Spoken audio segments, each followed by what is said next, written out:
Back now with our politics buzzboard, topping it off just 1 month from Election Day, ISIS invading campaign airwaves. Tough GOP ads in tight Senate races from New Hampshire to Colorado, like this one in North Carolina from Tom Tillis. While ISIS grew, Obama kept waiting, and Kay Hagan kept quiet. Hagan fired back. I think North Carolinians need to know his position, and he is spineless in this regard. President Obama talking up the economy and his agenda. I'm not on the ballot this fall, but make no mistake, these policies are on the ballot. Every single one of them. But was it smart to make the midterms an Obama referendum? GOP candidates pounced, and new grandmother Hillary Clinton is hitting the trail. Political reports that show barnstorm key midterm states like Colorado, Iowa, and New Hampshire when not babysitting Charlotte. Add it all up, and Nate Silver's team at 538 gives the GOP a 59% chance of retaking the Senate, down 1 point from last week. Back now with the roundtable. Mark Halperin, Bloomberg. Is Nate Silver right to move it just an inch away from the Republicans? I don't know. In the world of margin of error, I'm not sure that's much of a move.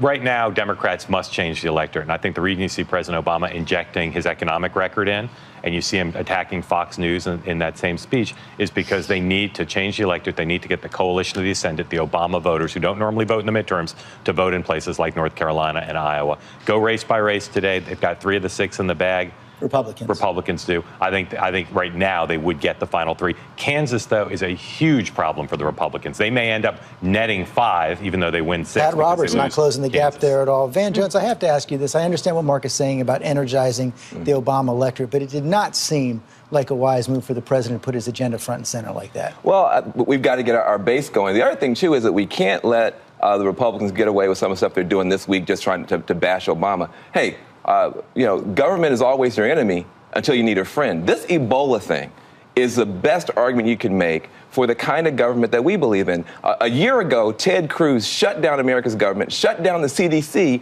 over shenanigans. What if that happened this year? You got to start putting the Republicans on the defensive for the fact that they believe that you can take a wrecking ball to America's government, never pay a price. Obamacare means that 8 million people who couldn't have gone to the doctor last year, if they feel sick today, they got Obama, they can go see the doctor. The Democrats got to start talking like that. But, Peggy, that does not seem to be top of mind to voters right now. And certainly the campaigns, at least the Republican campaigns, want to make this ISIS issue front and center.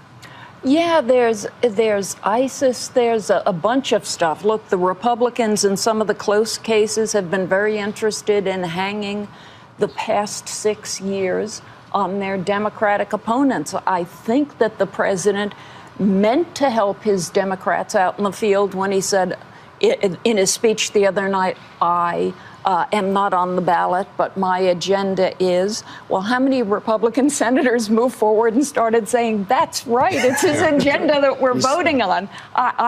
I don't think that did him or them a lot of good. And we'll see the president raising money, John Howman. We will not see him in those close states. But as you're going to write about in Bloomberg tomorrow, we will be seeing a lot of both Hillary Clinton and Bill Clinton. I mean, it's really striking. If you think about the races that are in play, President Obama is welcome in virtually none of those states. He will not be going to most of these close contested Senate races, some of the governor's races, but he's going to basically be on the coasts raising money. Hillary Clinton is welcome everywhere and will be almost everywhere. And then her husband also welcome everywhere and will be almost everywhere.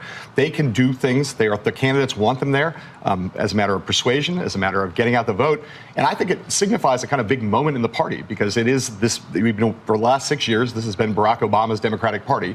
It's not been the Clintons' party. They've been in the wings. This is the moment where they come out and they more or less take control of the Democratic Party. But they're going to have to put some W's on the board. They are going to have to do that. You can even go back longer than 6 years. Remember, Barack Obama came to national prominence in 2004, got elected. What did he do in 2006? He campaigned everywhere in the midterms. He went to Missouri. He went to northern Florida. He was welcomed everywhere. And as John's piece makes clear, right now, there are very few places in this country where there are contested races. You got more people going to the polls, Van Jones, saying they want to send a message against President Obama than those saying you want to send a message for him. Well, that's true. This president is not as popular as he once was. But he is not wrong. His policies are incredibly popular. You have a Republican Party that won't raise the minimum wage, that won't extend unemployment insurance to active job seekers who just need a little bit more runway. They won't be for fair pay for women. They won't help on student loans. So the Republican agenda is incredibly unpopular. Just because President Obama is not as popular, we've got great people out there like Elizabeth Warren, like Hillary Clinton, and Bill Clinton to build build that case. I think that's important. And these races still are close. We're seeing Jeb Bush out on the trail as well. And we did hear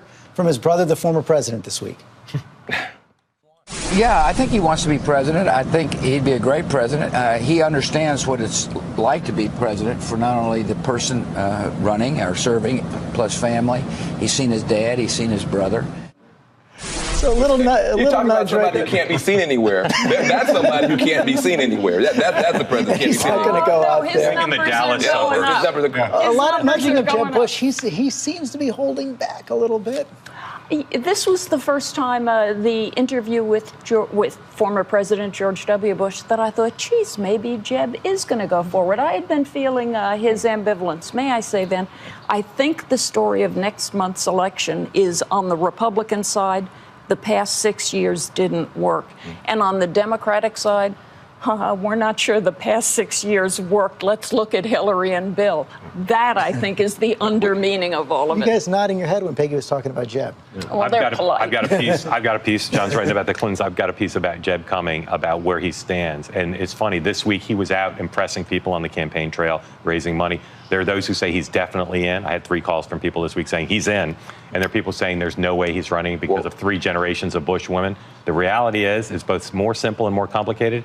He hasn't decided, but he is much closer to running than people realize. If you haven't decided at this point, are you running? Well, he can decide in January. The thing about Jeb Bush is he can decide late. He is a monster fundraiser. He is very popular with elites in the party. He's got some work to do on Common Core and immigration, work to do at the grassroots. But in terms of what normally gets you the Republican nomination, elite support and fundraising, he is first among equals in this field. But here's what you got to say. If you want to put competence on the table, you got a Republican Party with Chris Christie, Ted Cruz, Rand Paul, and somebody named Bush. I'll take that fight in 2016 any day. Which is why some people, we only have a few seconds left, John Hahn, which is why some people are talking about your first guest in your program tomorrow, Mitt Romney, opening the door just a tiny, tiny bit. Opening the door, but more than a tiny bit. You know, there's a story, Byron York wrote the story this week, had talked to a lot of Romney people, and it was a very obviously planted story in the sense that he had cooperation on background from a lot of people in Romney's world who were saying, yeah, he's really looking at it. I think he's been looking at it more and more seriously over the course of the last few months, and I think he's more interested today, in some ways, for some of the same reasons that he actually got in the race in 2012, which was he looks at the field that Van just talked about and says, I don't think there's anybody else out there who might be able to win. That's what always drives people in. But the elites and the money men also like Romney a lot, as much as they like Jeb. So that might be a little interesting to see, no? Cannot decide until after Jeb.